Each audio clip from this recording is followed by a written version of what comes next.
Focusing हो रही है, ये हमारा नॉर्मल आई लेंस है जो कि रेटिना पे फोकस कर पा रहा है and this is the structure of normal human I which is free from any of the defects. अब लेंस नंबर 2 लगाओ, फर्स्ट को हटा दो। अब हम डिफेक्टिव आई लेंस लगा रहे हैं इस पे which is having some defect. है इसमें डिफेक्ट? क्या डिफेक्ट है? बायोपिया। रेटिना पे इमेज नहीं बन रही, इमेज कहां पे बन रही है? बिफोर द रेटिना या behind the retina? Before the retina. So there is some problem. Now let us see which lens we can use.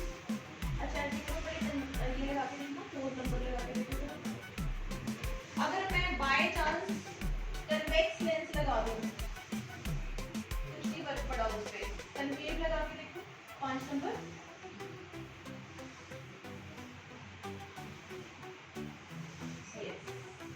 ये क्या कर रहा है? कन्वेक्स कनकेव लेंस हमने लगाया, वो उसके डाइवर्जेंस को थोड़ा सा बढ़ा देगा एंड जो पहले कन्वर्ज हो रही थी रेज थोड़ा दूर जाके कन्वर्ज होगी, है ना? तो हमने कौन सा लेंस लगाया इसको ठीक करने के लिए?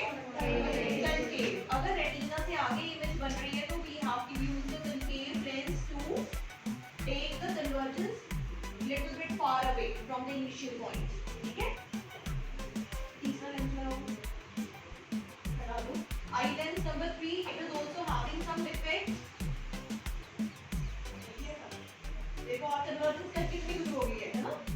Now you see convergence कहाँ पे हो रही है? Behind the retina. So it is having some defect. कौन सा defect है?